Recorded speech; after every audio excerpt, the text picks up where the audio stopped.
नमस्कार, मैं हूँ रंजना और आप मुझे सुन रहे हैं रेडियो रंग 89.6 से। इसके साथ ही साथ आप मुझे देख रहे हैं यूट्यूब चैनल और फेसबुक पेज पे। आज हमारे साथ हैं हमारे स्टूडियो में अमृता तिवारी जी, जो कि एक समाज सेविका हैं और ये सिर्फ महिलाओं के लिए ही नहीं, पुरुषों को भी रोजगार देने का कार्य करती हैं। तो चलिए आइए मिलवाते हैं उनसे। नमस्कार मैम, आपका बहुत बहुत स्वागत है हमारे रेडियो रंग 89.6 एफएम के स्टूडियो में। हमारे जो दर्शक हैं, हमारे जो श्रोतागण हैं, वो आपके बारे में जानने के लिए बहुत ही उत्सुक हैं। तो कृपया अपने बारे में कुछ बताइए। नमस्ते रंजना जी, जय माता दी। और मुझे बहुत ही खुशी हो रही है आपसे मिलके। और मैं अपने बारे में बताना चाहती हूँ। मेरा नाम अमृता तिवारी है। मैं ख्वाहिश सेवा संस्था की संस्थापिका हूँ। मैं अपना खुद का एक एनजीओ चलाती हूँ और मैं देवरिया में अपना ख्वाहिश क्रिएशन के नाम से एक फर्म भी डाली हूँ, जिसमें मैं महिलाओं और पुरुषों को रोजगार देती हूँ। उनके फ्यूचर के बारे में, उनके करियर के बारे में, उनके आर्थिक समस्याओं के बारे में सोचते हुए मैंने ये अपना काम स्टार्ट किया और मैं उसी पे निरंतर काम कर रही हूँ और दिन प्रतिदिन उसको मैं आगे बढ़ाने में लगी हुई हूँ। मैम, सबसे पहले तो हम आपकी शिक्षा के बारे में जानना चाहेंगे। क्या अपनी ज़िंदगी कुछ अनुभव आप बताएंगी कि आपने शिक्षा कहाँ तक की है? जी, मैं ज़रूर बताऊंगी। ऐसे तो जो ज़िंदगी का अनुभव होता है उसमें बहुत सारी समस्याएं भी आती हैं, लेकिन वो जब खुशियां आ जाती हैं और सारी समस्याएं दूर हो जाती हैं तो उसको इंसान फ्लैशबैक छोड़ देता है पीछे। लेकिन एजुकेशन मेरा 10+2 देवरिया का ही है, देवरिया सीनियर सेकेंडरी स्कूल का। उसके बाद मैं लखनऊ चली गई। लखनऊ यूनिवर्सिटी से मैं बीसीए और एमबीए हूँ। फिर मैं जॉब लाइन में आ गई। मैंने 9 इयर्स तक सीनियर एचआर के पोस्ट पे नोएडा में नौकरी करा है। और फिर मेरे दिमाग में आया कि मैं नौकरी तो हर कोई कर सकता है, क्यों ना मैं अपने देवरिया के बारे में सोचूं। और पिछले 5 साल के अंदर देवरिया में काफ़ी डेवलपमेंट हुआ है। उसके लिए मैं थैंकफुल हूँ योगी जी की, कि उनके आने से गोरखपुर और देवरिया में काफ़ी बढ़ोतरी हुई है।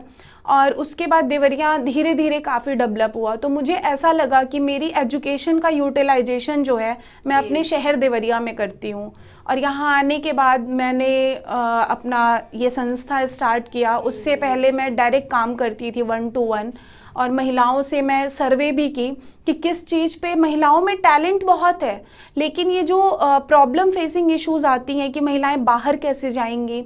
उनको सिलाई आती है, कढ़ाई आती है, मूंज का काम आता है उनको, ये जो हम लोग दुसुत्ती की कढ़ाई बोलते हैं, ये सारा काम उनका बहुत ही परफेक्शन से होता है, लेकिन उनको रास्ता नहीं मिलता है कि वो 4 पैसे कहाँ से कमा सकें।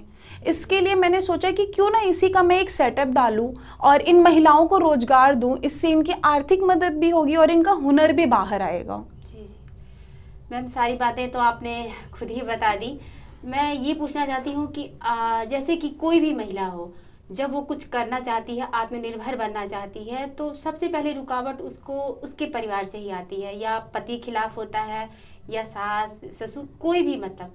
तो क्या आपके साथ ऐसी कोई समस्या नहीं आई? मैम देखिए, एक महिला होने के कारण और एक देखिए, एक शादीशुदा महिला होने के कारण हर परिवार में थोड़ी समस्या आती है।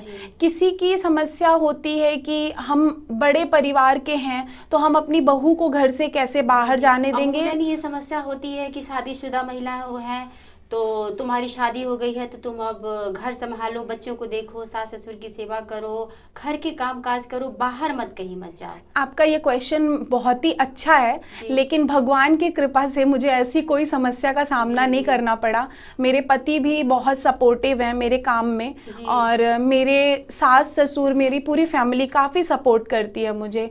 कहीं भी कुछ मेरे को ज़रूरत होती है तो वो लोग मेरे साथ खड़े रहते हैं, बहुत सपोर्ट करते हैं। लेकिन हाँ, मैं ये कहना चाहूँगी दर्शकों से और अपने श्रोतागण से कि अपने घर की बहू बेटियों को कभी रोके नहीं, उनका कदम ना खींचे। अगर वो किसी भी फील्ड में आगे बढ़ना चाहते हैं, उनको आगे बढ़ने दें। जरूरी नहीं है कि BA, MA, MBA, BCA, BTech से ही करियर सेट होगा।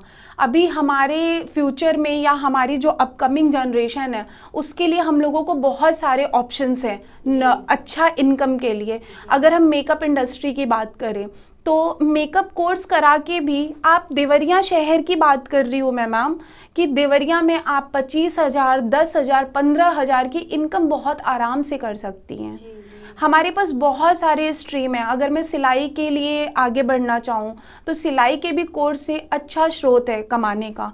हमारे देवरिया के लोग क्यों बाहर जाके इन सब चीज़ों को ढूंढते हैं, मेकअप के लिए बाहर जाते हैं या फिर बाहर से किसी आर्टिस्ट को बुलाते हैं खुद को अच्छा दिखने के लिए, वो चीज़ हमारे देवरिया में है, लेकिन अभी भी हमारा देवरिया इसमें जागरूक नहीं है। मैम तो वैसे बहुत सी महिलाएं हैं, उनके पास हुनर तो होता है, वो जानती बहुत कुछ है, लेकिन उन्हें सही प्लेटफॉर्म नहीं मिलता है कि हम कहाँ जाएं, किससे मिलें, क्या करें। तो आपकी जो संस्था है वो इस पे वर्क कैसे करती है, इस पे ये काम कैसे करती है महिलाओं के लिए, जो हमारी बच्चियां हैं उनके लिए जो है, या हमारे पुरुष हैं अगर वो किसी काबिल हैं और उन्हें भी प्लेटफॉर्म नहीं मिल रहा है, तो उसके लिए आपकी संस्था काम कैसे करती है? मैम मेरी संस्था इस पे ये काम करती है कि मैं कभी उन लोगों को अपने, मेरा एक ऑफिस सेटअप है यहाँ न्यू जी। कॉलोनी में गुरुद्वारे के पीछे, ख्वाहिश सेवा संस्था के नाम से।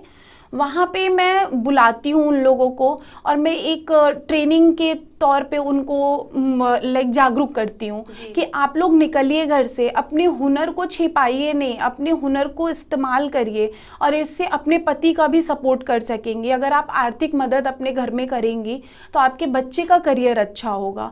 आज की इतनी महंगाई है जिससे एक की कमाई से घर नहीं चल सकता है। तो इसके लिए मैं उन लोगों को जागरूक करती हूँ। अगर वो लोग इन सम केसेस वो लोग नहीं आ पाते हैं तो मैं अपने टीम के साथ वहाँ पे एक गैदरिंग करती हूँ, जैसे रामपुर कारखाना हो गया, बैतालपुर हो गया, देसही देवरिया हो गया या सलेमपुर हो गया। इन सब जगहों पे मैं खुद जाती हूँ और उन लोगों को मोटिवेट करती हूँ, उन लोगों को वहाँ से बाहर निकालने का पूरा प्रयास करती हूँ। तो अमृता जी, जैसे अभी हम लोग बातचीत कर रहे थे कि आप जो आर्थिक सहायता की बात कर रही हैं, तो आप महिलाओं को इस कार्य के लिए आर्थिक सहायता कैसे देती हैं? मैम आर्थिक सहायता मैं महिलाओं को इस प्रकार से देती हूँ कि उनको मैं अपने यहाँ रोजगार देती हूँ, वो महिला हो या पुरुष हो। पुरुष का रेशियो कम रहता है और महिलाओं का रेशियो ज़्यादा रहता है। उनको मैं अपने यहाँ रोजगार देती हूँ, उनके हुनर टैलेंट को यूज़ करके, और फिर मैं उनको एक तनख्वाह फिक्स करके रखती हूँ। हर महीने उनके काम के हिसाब से उनको पेमेंट होता है। इससे उनकी आर्थिक मजबूती होती है और उनसे काम लेने का ये होता है कि उनका टैलेंट बाहर आता है, उनका हुनर बाहर आता है और उनका कॉन्फिडेंस लेवल बढ़ता है कि हाँ मैं ऐसा कर सकती हूँ। और अगर उन्होंने थोड़ा काम किया है और उसमें उनको लगेगा कि मैं इसमें और आगे बढ़ सकती हूँ, उसमें इम्प्रूवमेंट वो करती हैं। और पुरुष लोगों का जैसे देखिए, हम लोग एक देवरिया शहर में हैं, हमारी इंडस्ट्रियल एरिया नहीं है, यहाँ पे बहुत सारी फैक्ट्रीज नहीं है, तो पुरुष बाहर चले जाते हैं। ऐसे में उनकी घर की महिलाएं, जैसे बुजुर्ग माता पिता हुए या पत्नी है, बच्चे हैं छोटे, उस केस में पति बाहर चला गया, बेटा बाहर चला गया, तो वो बूढ़े बुजुर्ग लोग या पत्नी या बच्चे किसी न किसी हालात में वो चुनौतियों को बहुत महसूस करते हैं।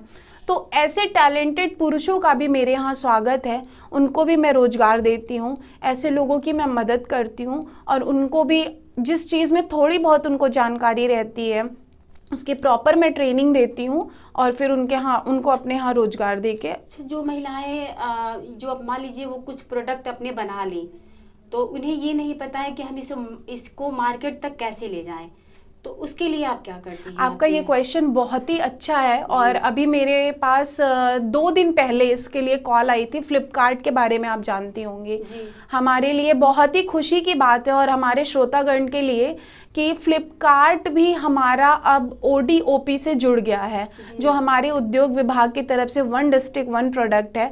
फ्लिपकार्ट पे अगर आप अपने प्रोडक्ट की लिस्टिंग करती हैं तो उसके लिए कुछ अमाउंट लगते हैं। जी, वन डिस्ट्रिक्ट वन प्रोडक्ट। हमारे देवरिया का वन डिस्ट्रिक्ट वन प्रोडक्ट था, जैसे सजावटी पे था, और अभी हमारे यहाँ पे उसको बढ़ा करके रेडीमेड गारमेंट्स में भी कर दिया गया है। जो भी महिलाएं हस्तशिल्प कलाकार होती हैं, जैसे जूट का बैग हो गया, कढ़ाई हो गया, मूंज का काम हो गया या फैब्रिक ज्वेलरीज बनती हैं, इन सब कामों को फ्री में फ्लिपकार्ट अपने प्रोडक्ट की लिस्टिंग करा रहा है और वहाँ से जो भी अमाउंट आपने डाला है, अगर आपने ₹150 अपने प्रोडक्ट का डाला है तो वो ₹150 आपको डायरेक्ट आपके खाते में आएगा, लेकिन फ्लिपकार्ट के थ्रू ऑनलाइन वो बिक जाएगा। तो हमारे लिए ये बेहद खुशी की और अच्छी बात है, जो हमें एक और नया रास्ता मिला है। हमें दुकान दुकान नहीं जाना पड़ेगा या बड़े शहरों में अप्रोच नहीं करना पड़ेगा। फ्लिपकार्ट हमारा ऑल ओवर इंडिया चलता है। इन सब बातों के लिए आप महिलाओं को जागरूक कैसे करती हैं? उनको सभी मैं महिलाओं को तो ये बातें पता नहीं नहीं पता होती हैं। मैं एक व्हाट्सएप ग्रुप भी रखी हूँ और मैं महीने में एक बार जरूर कोशिश करती हूँ कि उस ब्लॉक की महिलाओं से मिलूं। और आज की डेट में एंड्रॉयड फ़ोन सबके पास है जी। एंड्रॉयड फ़ोन सबके पास है, उनको बस बताने की ज़रूरत है कि ये हमारा फ्लिपकार्ट एक ऑनलाइन शॉपिंग प्लेटफॉर्म है। इस पे हम अपने प्रोडक्ट की फ़ोटो खींचेंगे, अपलोड करेंगे और वहाँ से पब्लिक तक, नॉर्मल पीपल जो फ्लिपकार्ट यूज़ करते हैं वो ऑर्डर लगाएंगे। हम यहाँ से पैकेजिंग करेंगे, डिलीवरी बॉय हमारे दरवाजे पे आएगा, पिकअप करेगा और ले जाके उस एड्रेस तक पहुँचा देगा। जी जी। तो अमृता जी, अभी जैसे हम लोग बातचीत कर रहे थे, बात आ रही थी एंड्रॉयड फ़ोन पे। तो ये जो एंड्रॉयड फ़ोन वाला जो ये है, तो देखते तो सही बात है, आज घर घर में बच्चियों के पास, महिलाओं के पास, पुरुषों के पास, सभी के पास एंड्रॉयड फ़ोन है। लेकिन इसका सही इस्तेमाल सब लोग नहीं कर पाते हैं। आज सभी को नेट की सुविधा मिली हुई है, लेकिन आज भी महिलाएं, लड़कियां जो हैं वो रील देखने में ज़्यादा समय बर्बाद करती हैं। उन्हें समझ नहीं आता है कि हमें क्या देखना है, क्या नहीं देखना। जो हमारे जो छोटे छोटे बच्चे हैं, वो भी कुछ जो भी होता है, जो हमें क्या देखना है, क्या नहीं देखना है, ये वो समझ ही नहीं पाते। मम्मियाँ जो हैं वो बिजी होती हैं, वो फ़ोन अपने बच्चों को पकड़ा देती हैं। तो रील और रियल लाइफ में क्या फ़र्क है, ये आप हम सभी को बताएं। आज के समय का सबसे अच्छा मुद्दा है ये, रील लाइफ और रियल लाइफ। हम लोग जब छोटे हुआ करते थे तो सीरियल को रील लाइफ बोल के हर बात में कहते थे कि रील लाइफ और रियल लाइफ को कंपेयर मत करो। और आज के समय में क्या है, रियल लाइफ को इम्पोर्टेंस दी जा रही है, रील लाइफ को कॉपी किया जा रहा है। आजकल इंस्टाग्राम ने, मुझे लगता है 90% लोगों का करियर एकदम से बेकार कर रखा है। ये मेरा परसेप्शन है, मेरा पॉइंट ऑफ व्यू है और मुझे नहीं समझ में आता है कि लोग अपना क्यों समय उस पे वेस्ट करते हैं। आज के समय में अगर कोई बिजनेस कर रहा है तो वो रील बनवा रहा है प्रमोशन के लिए, क्योंकि 99.9% जो हमारा एक रेशियो है, इस लोगों के पास इंस्टाग्राम है, फ़ोन है और वो रील से ही प्रमोशन लोगों का देखते हैं और बिजनेस के बारे में जानते हैं। क्या पहले बिजनेस नहीं हुआ करते थे? पहले प्रमोशन नहीं हुआ करता था? लेकिन हमारा समाज अंधा चाल की तरह, बस जो एक ने किया सामने वाले ने किया और उसी को फॉलो करते जा रहे हैं। और इसका असर हमारे खास, सबसे ज्यादा असर जो है वो हमारे बच्चों पे पड़ रहा है। बहुत बड़ा फर्क पड़ रहा है। भाई सबकी बिजी लाइफ है। जो कामकाजी महिलाएं हैं वो क्या करती हैं कि बच्चे स्कूल से आए, उनको कुछ अच्छा सिखाने की बजाय, पढ़ाने की बजाय, कुछ उनको प्रेरणादायक बातें बताने की बजाय वो उन्हें फ़ोन पकड़ा देती हैं। एकदम। और वो ये नहीं देखती कि हम क्या देखें क्या नहीं देखें। बच्चे कुछ भी उठपटांग देख लेते हैं। हाँ। तो मैं आपसे ये जानना चाहूँगी कि इन सब बातों का हमारे समाज पे, हमारे बच्चों पे क्या असर पड़ रहा है? इससे बहुत बुरा असर पड़ रहा है, बच्चों पे तो बहुत ही बुरा असर पड़ रहा है। और मैं इसके लिए रिक्वेस्ट भी करना चाहूँगी, जो इस लायक है इस चीज़ पे रोक लगाए, एकदम बैन करे कि ये जो अननेसेसरी के वीडियोस बन रहे हैं, छोटे बच्चे कुछ खा लिए, इसमें मोस्टली मरने की बातें, जहर देने की बातें, गोली मारने की बातें, घर में मार पीट की बातें, मम्मा पापा के कन्वर्सेशन की बातें, ये रील पे दिखाया जा रहा है। और बच्चे रील देखते टाइम ये तो पता नहीं होता है कि क्या आने वाला है अगला रील। अच्छा, कुछ अश्लील बातें भी देख अश्लील लेते हैं, और अभद्र गालियों का भी प्रयोग हो रहा है इसमें। ये अश्लील कपड़ों का प्रयोग हो रहा है। छोटे बच्चों के दिमाग पे असर पड़ रहा है, उनके एजुकेशन पे असर पड़ रहा है। मैं अभी आपको हाल की घटना बताऊं, हमारे फैमिली की घटना है। हमारी बहन का बेटा रील देखा था कि कपूर खाने से चूहा मर जाता है और वो मंदिर पे गया और अच्छी क्वांटिटी में कपूर खा लिया। उसकी पूरी बॉडी में कैंसर पॉइजनिंग हो गई। 38 घंटे बाद उसको होश आया है। 3 साल 1 महीने की उम्र है उसकी मात्र। और जब उसने कपूर खाया तो उसने यही बोला, मम्मा मैं तो कपूर खाया हूँ, मैं तो मरा ही नहीं, चूहा कपूर खा के तो मर जाता है मम्मा। तो पूरी फैमिली बहुत बुरा सफ़र की उसको लेके।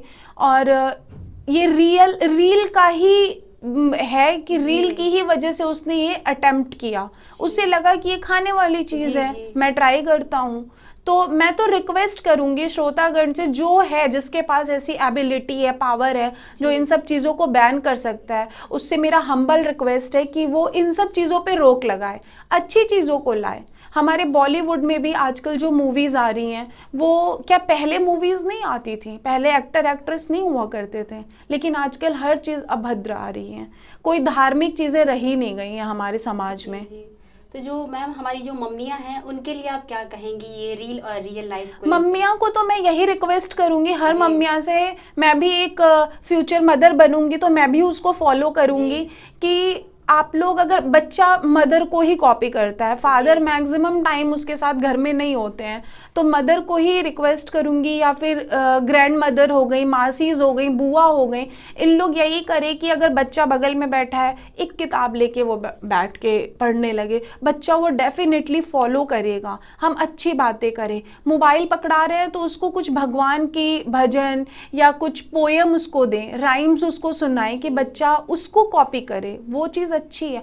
आजकल की मम्मियाँ बच्चों को एक्टिविटीज कराती हैं, डांस कराती हैं, वॉइस ओवर कराती दादा हैं। दादी नानी नाना नानी जो पहले होते, वो मतलब दादा दादी नाना नानी, वो हम लोगों को प्रेरणादायक कहानियां सुनाते थे, बच्चे उसको सुन के अपने जीवन में उतारते थे और उससे बहुत कुछ सीखते भी थे और बच्चे अच्छे उस पे जाते भी थे। हम लोग दादी दादा की कहानी से बड़े हुए हैं, और आज के बच्चे क्या रील देख के बड़े हो रहे हैं। का तो इतना असर है कि आज के जो बूढ़े बुजुर्ग लोग हैं, चाहे वो 80 के एज में हो, या वो भी रील को देख के डांस कर रहे हैं, कॉपी कर रहे हैं। एकदम बच्चों को कुछ अच्छा सिखाने की बजाय, समाज को कुछ अच्छा सिखाने की बजाय, वो खुद जो है थिरकते नजर आ रहे हैं रील पे। खुद की पब्लिसिटी की जा रही है, क्यों की जा रही है? इसको बच्चे ही कॉपी करेंगे और इससे आने वाला फ्यूचर जाने क्या होगा, कुछ नहीं पता है, कुछ कहा भी नहीं जा सकता है मैम इसके बारे में।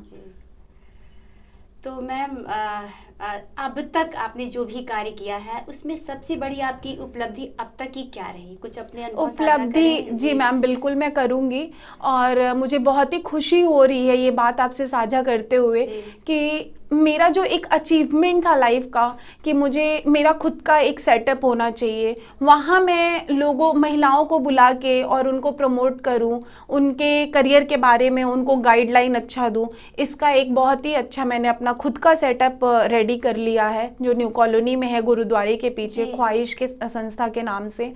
और मेरा अभी और भी एम है कि मैं उसको और एलोबरेट करूं, कि उन्हीं महिलाओं को अपने यहाँ पे इतना बड़ा रखूं कि 50 से 100 महिलाएं हमारे यहाँ बैठ के काम करें और उससे उनके घर की आर्थिक तंगी दूर हो। मुझे इससे बहुत खुशी होती है कि जो भी मैं 10-15 लोगों को रोजगार दी हूँ, उनके घर की आर्थिक तंगियाँ दूर हो रही हैं। जी मैम, अब तो आपसे विदा लेने का हमारा समय हो गया है, लेकिन हमारी महिलाओं के लिए क्या कहना चाहेंगी? और अगर कोई महिला आपसे संपर्क करना चाहती है, उसके पास कोई हुनर है, अपने हुनर को वो बाहर लाना चाहती है, तो उसके लिए वो आपसे संपर्क कैसे करे? महिलाओं का स्वागत है हमारे यहाँ, और वो मेरे से डायरेक्ट संपर्क कर सकती हैं। उनको मैं अपना नंबर भी शेयर कर दूंगी, और मैं एड्रेस बता रही हूँ, न्यू कॉलोनी में गुरुद्वारे के पीछे रामा इलेक्ट्रॉनिक्स है, उससे पहले मेरा ख्वाहिश क्रिएशन के नाम से ऑफिस है, वहाँ पे वो डायरेक्ट आए, मेरे से मिलें, और जिनको भी मेरे नंबर की आवश्यकता होगी वो आपके थ्रू ले सकते हैं।